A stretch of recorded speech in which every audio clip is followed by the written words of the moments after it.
ನಮಸ್ಕಾರ ಸ್ನೇಹಿತರೆ. ಯಾರು ಸಿಎಂ ಆದ್ರೂ ತಮಿಳುನಾಡಿನ ಕಾವೇರಿ ಕಿರಿಕ್ ನಿಲ್ಲಲ್ಲ, ಕರ್ನಾಟಕದ ವಿರುದ್ಧ ಹೊಸ ಆರೋಪ ಮಾಡಿದ ವಿಜಯ್. ಯಾರು ಸಿಎಂ ಆದ್ರೂ ತಮಿಳುನಾಡಿನ ಕಾವೇರಿ ಕಿರಿಕ್ ನಿಲ್ಲಲ್ಲ ಎನಿಸುತ್ತಿದೆ. ಕರ್ನಾಟಕದ ವಿರುದ್ಧ ಈಗ ನೂತನ ಸಿಎಂ ಜೋಸೆಫ್ ವಿಜಯ್ ಸರ್ಕಾರ ಹೊಸ ಆರೋಪ ಮಾಡಿದೆ. ಕರ್ನಾಟಕ ನಮಗೆ ಹೆಚ್ಚುವರಿ ನೀರನ್ನು ಮಾತ್ರ ಬಿಡುತ್ತಿದೆ ಎಂದು ಆರೋಪಿಸಿದೆ.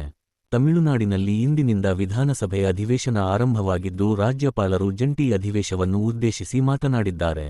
ರಾಜ್ಯಪಾಲರ ಭಾಷಣದಲ್ಲಿ ವಿಜಯ್ ಸರ್ಕಾರ ಈ ವಿಚಾರವನ್ನು ಪ್ರಸ್ತಾಪಿಸಿದೆ. ಸುಪ್ರೀಂಕೋರ್ಟ್ ಆದೇಶದನ್ವಯ ಕರ್ನಾಟಕ ನಿಗದಿತ ಪ್ರಮಾಣದ ನೀರನ್ನು ಬಿಡುತ್ತಿದೆ. ಹಾಗಿದ್ದರೂ ತಮಿಳುನಾಡು ಈ ಕಿರಿಕ್ ತೆಗೆದಿದೆ. ತಮಿಳುನಾಡಿಗೆ ಕಾವೇರಿ ನೀರನ್ನು ಬಳಸುವ ಅಧಿಕಾರವಿದೆ. ಕರ್ನಾಟಕ ರಾಜ್ಯ ತಮಿಳುನಾಡಿನ ನೀರಿನ ಪಾಲನ್ನು ಹರಿಸುತ್ತಿಲ್ಲ. ಕೇವಲ ಹೆಚ್ಚುವರಿ ನೀರನ್ನು ಮಾತ್ರ ಬಿಡಲಾಗುತ್ತಿದೆ. ಸುಪ್ರೀಂಕೋರ್ಟ್ ನಮ್ಮ ಹಕ್ಕನ್ನು ಎತ್ತಿ ಹಿಡಿದ ನಂತರವೂ ನೀರನ್ನು ಪಡೆಯಲು ಪ್ರತಿ ವರ್ಷ ಹೋರಾಟ ನಡೆಸುತ್ತಿದ್ದೇವೆ ಎಂದು ಆರೋಪಿಸಿದೆ. ಇದೀಗ ಮತ್ತೆ ಉಭಯ ರಾಜ್ಯಗಳ ನಡುವೆ ಹೊಸ ಸಂಘರ್ಷಕ್ಕೆ ನಾಂದಿ ಹಾಡಲಿದೆ. ಈ ಮಾಹಿತಿ ಉಪಯುಕ್ತವಾದರೆ ನಮ್ಮ ಚಾನೆಲ್ ಸಬ್ಸ್ಕ್ರೈಬ್ ಮತ್ತು ಲೈಕ್ ಮಾಡಿ.